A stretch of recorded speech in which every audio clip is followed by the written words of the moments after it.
بسم الله والحمد لله والصلاة والسلام على رسوله وصحبه أجمعين. But today, بإذن ta'ala, we're doing the last lesson for this book, Kitaab Siyaam. So it's a book of fasting, من فقه الميسر, fiqh made easy in light of Quran and Sunnah. So inshallah, and continuing with the topic of i'tikaf. So المسألة الثالثة, so the third affair of اعتكاف زمان الاعتكاف ومستحباته وما يباه للمعتكف. So is the time period for itikaf and the recommended actions and what is permissible for itikaf. So number one, زمن الاعتكاف ووقته. So the time of itikaf and how long it is. So المكث في المسجد مقدارا من زمن هو ركن الاعتكاف. That staying in the masjid for amount of time is from a pillar of i'tikaf. So it's one of his pillars, is staying in the masjid for amount of time. فلو لم يقع المكث في المسجد لم ينعقد الاعتكاف. So if a person, he does not stay, it doesn't take place that he doesn't actually stay in the masjid, then the the itikaf would not have been completed. وفي أقل مدة الاعتكاف خلاف بين أهل العلم وصحيح إن شاء الله أن وقت الاعتكاف ليس لأقله حد فيصح الاعتكاف مقدار من زمن وإن قل إلا أن الأفضل أن لا يقل الاعتكاف من يوم أو ليلة. So he's saying that the least amount of time for itikaf. So there's a difference between differing here between the people of knowledge in regards to the minimum amount of time for itikaf. And what is correct, the scholars here mention, if Allah wills, is that the time of itikaf, it doesn't have a minimum limit or a minimum requirement. So it is correct for the one for itikaf that the amount of time, that is a amount of time. So it can be amount of time that person makes itikaf, even if it's a very short amount of time. Except that it is better that the itikaf is not less than a day or a night. So either person, he does itikaf from Fajr until Maghrib, so he's in itikaf the day time, or from Maghrib until Fajr, so he's done the night. So that's what they're saying, that's better. Yeah? But they said you can't do it less than that. لأنه لم ينقل عن النبي صلى الله عليه وسلم ولا عن أحد من أصحابه الاعتكاف ما دون ذلك, because it has not been transmitted from the Prophet صلى الله عليه وسلم or from any of the companions that they did an i'tikaf which was less than that, which was older than that, meaning either a day from Fajr to Maghrib or from Maghrib till Fajr. So that is what they're saying. But as the scholars mentioned here earlier, there's no limit time. So if you can, stay maybe an hour or two, then that's fine as well, with that niyyah of itikaf. And then we go on to the best. وأفضل أوقات الإعتكاف. What's the best times for itikaf? العشر الأواخر من Ramadan, and that is the last 10 days of Ramadan that we're in now. So these are the best times to make itikaf, in the last 10 nights. لحديث عائشة رضي الله عنها السابق. So for according to the hadith of Aisha, may Allah be pleased with her, that's preceded, أن النبي صلى الله عليه وسلم كان يعتكف العشر الأواخر من رمضان حتى توفاه الله. Yeah. So the Prophet ﷺ used to make itikaf in the last 10 nights of Ramadan until Allah, made him pass away. So, so that is 72. Here we go on to here. The رواه Bukhari, Muslim. So it's a Sahih hadith. فإن اعتكف في غير هذا الوقت جاز ذلك لكنه خلاف الأولى والأفضل.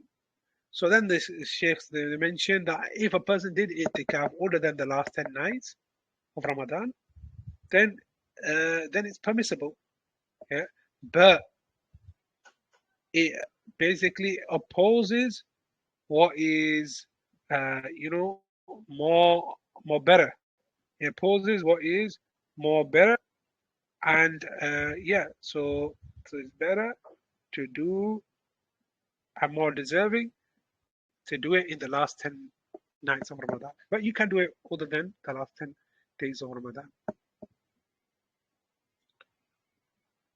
So what number 2 we go the mustahabbatuha, the recommended recommendations acts for itikaf. والإتكاف إبادة يخلو فيها العبد بخالقه. So itikaf is an act of worship where a person he frees himself for he frees himself in worshipping his creator. ويقطع العلائق أما سواه. So and he disconnects or breaks off any connections with other than Allah. فيستحب للمعتكف أن يتفرغ للعبادة. So it's recommended for the one who's making i'tikaf that he devotes himself to worship. فيكثر من الصلاة والذكر والدعاء وقراءة القرآن والتوبة والاستغفار ونحو ذلك من الطاعات التي تقربه إلى الله تعالى. So the one who's making i'tikaf, he should increase in salah, in his prayer.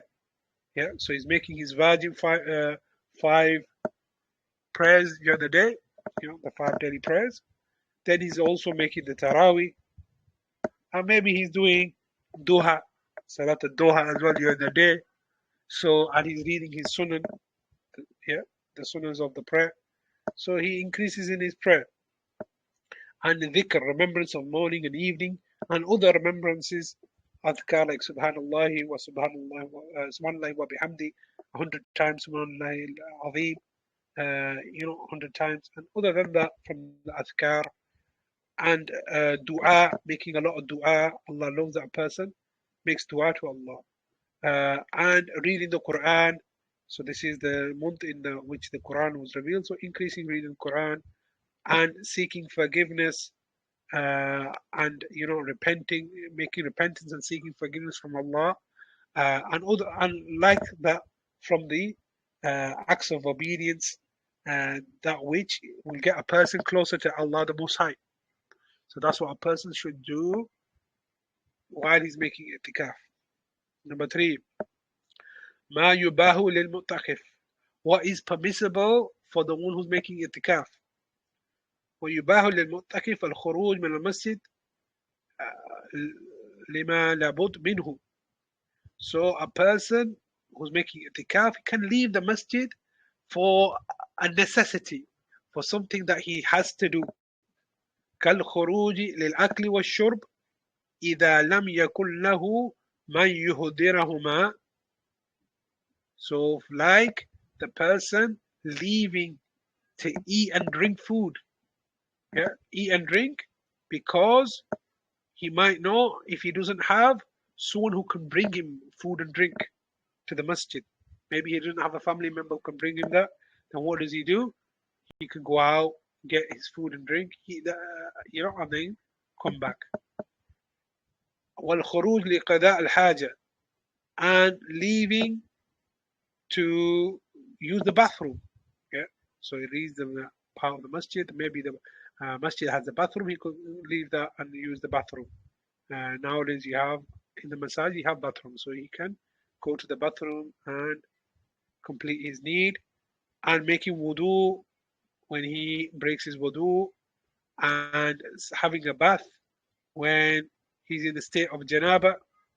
Yeah. So ويباح له التحدث إلى الناس فيما يفيد, and it's permissible for him to talk to people in which there is a benefit. والسؤال عن أحوالهم, and to ask how they're doing, how's family members, so you can still talk to people.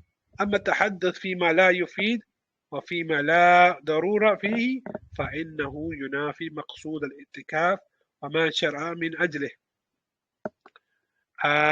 As for talking, which there is no benefit and there's no need for it, there's no necessity for it, then this basically contradicts with what is intended by making itikaf, yeah, and what has been legislated because of that. So a person, he doesn't waste his time talking, gossiping, or talking about the news or the sport or these type of things, these frivolous issues. No, he doesn't waste his time talking about this. Yeah.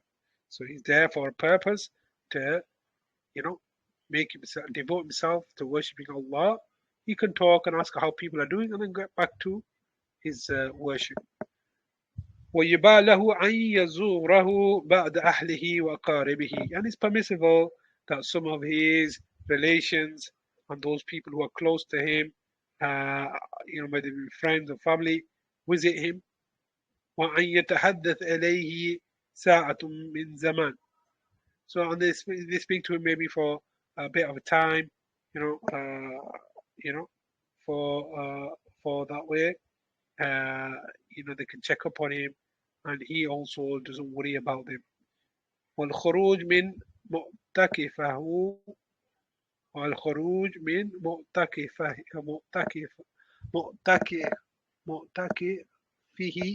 so a bit of a tongue twister there, لتوديعهم لحديث صفية رضي الله عنها قالت كان رسول الله صلى الله عليه وسلم معتكفا فأتيت ليلا فحدثته ثم قمت فانقلبت فقام معي ليقلبني. الحديث ومعنى ليقلبني يردني إلى بيتي. So, and it's permissible for a person, the one who's made the itikaf, to leave the place of itikaf, meaning the masjid, to see off the family member, if that's a woman, yeah, or and it's according to that, or some family member, who don't feel, maybe it's a night time, maybe they don't feel safe. So that is according to the hadith of Safiya, may Allah be pleased with her, that she said that the Messenger ﷺ was making itikaf. So I came to him at night to visit him. So I spoke to him. Then when I got up, he turned and I turned around. He got up with me, and he returned me back to my house, meaning accompanied me back to my house. Yeah. And then obviously when he's made sure that she's safe, gone to a house, he returned back to the masjid. So you can do that. وللمعتكف أن يأكل ويشرب وينام في المسجد مع المحافظة على نظافة المسجد وصيانته. And for the one making itikaf, yeah, he eats and he drinks and he sleeps in the masjid with, him preserving the cleanliness of the masjid and maintaining the masjid. So that means that one of the brothers sharing a benefit mentioned that, for example, a bit of your beard falls, hairs, you pick those up. Some little bit of crumbs of the food that you ate, you clean it up. Don't wait for someone else to clean that up. You clean up the masjid. Even if you see something that's not from you, what you've left over. Oh no, it's not. I didn't do it. I'm not going to pick you up. No, you clean the masjid where you're staying. You clean that up. Yeah. Even so, I give an example. The brother gave an example. May Allah bless him. Was that a person when he used a miswak, and you got the little bits of the miswak that come off, people will be like, you know, they blow it out of their mouth and they land on. You don't like it to be in your mouth, but yeah, it's okay to be on the floor of the masjid. No, clean it up. So make sure that you clean the masjid. And then the last bit we go in is al-mas'alatu al-rabi'a mubtalat al-i'tikaf. Those things that invalidate the i'tikaf. Yeah. يبطل الاعتكاف بما يلي. So the following things, uh, you know, nullify or invalidate the i'tikaf. Number one, الخروج من المسجد لغير حاجة عمدا. So number one is to leave the masjid without a need intentionally. وإن كل وقت الخروج, and even if it's a short time, you haven't got a good reason, you just want to go out, yeah, and then that's it validates uh, your itikaf. The hadith Aisha, even if it's for a small time, and Aisha, may Allah be pleased with her, may Allah radiallahu anha, said, وكان لا يدخل البيت إلا لحاجة إذا كان مؤتكفا. That the Prophet ﷺ, he didn't used to enter the house. Well, the house was right next to the masjid. Yeah. So where the Prophet ﷺ is buried now, in Masjid al-Nabawi, is actually the house of Aisha. It's not part of the masjid. They've actually expanded it, and now they've encircled the house of Aisha. But it used to be on the side of the masjid in the first place. So he wouldn't go to the house of the house except for a need. When he was what? Making itikaf. So maybe that was to use the restroom, maybe use some other need. But it wasn't without any need. That's mentioned in Bukhari, Sahih Hadith. ولأن الخروج يفوت المكث في المعتكف وهو ركن الاعتكاف, because leaving the place of leaving without any excuse, a person, he misses out on one of the pillars of itikaf, which is to remain in the place of itikaf in the masjid. And so a person, he violates that pillar. Yeah. So number two, al-jima', having sexual relations, something that invalidates the itikaf as well. ولو كان ذلك ليلا أو كان الجماع خارج المسجد. So that even if that were to take at night time, yeah, in the masjid or outside of the masjid. لقوله تعالى ولا تباشروهن وأنتم عاكفون في المساجد. So according to the speech of Allah in Surah Baqarah, you got verse 187, and do not approach them or do not have relations with them while you are in a state of itikaf in the masajid. So there's a proof for you not having relations, whether it's outside of the masjid or inside the masjid. وفي حكمه الإنزال بشهوة بدون جماع كالاستمناء ومباشرة الزوجة في غير الفرج. And what takes the ruling of sexual relations also invalidates the itikaf, like ejaculation due to desire without having sexual relations, like masturbation, or having approaching your wife and in other than her private area, and that calling you to ejaculate, then yeah, this is it invalidates your itikaf. Number three, ذهاب العقل, meaning that your intellect leaves you. فيفسد الاعتكاف بالجنون والسكر. That the itikaf is corrupted and because and invalidated because of a person become mentally ill, or because of being intoxicated, because his faculties are no longer with him. لخروج المجنون والسكران عن كونهما من أهل الإبادة, and because the becoming mentally incapable and being intoxicated, it takes one out from being from the people, from the fold of being the people of ibadah, from the fold being from the people of ibadah. Number 4, حيض والنفاس, menstruation and postpartum bleeding, لعدم جواز مكث الحائض والنفساء في المسجد, because the absence of permissibility for the one who is menstruating or postpartum bleeding to be remaining in the masjid. So that's why they can't make itikaf for the women. Or number 5, الردة, apostasy, لمنافاتها الإبادة, ولقوله تعالى لئن أشركت ليحبطن عملك. So an apostasy invalidates and it invalidates the itikaf because of its negation of worship, because no worship is accepted from a disbeliever. And according to the speech of Allah, if you were to commit shirk, that your actions would be nullified, as in Surah Al-Zumar, verse 65. So alhamdulillah, with that we've covered this book and completed it. So inshallah, I hope you all benefited. سبحانك اللهم وبحمدك أشهد أن لا إله إلا أنت أستغفرك وأتوب إليك.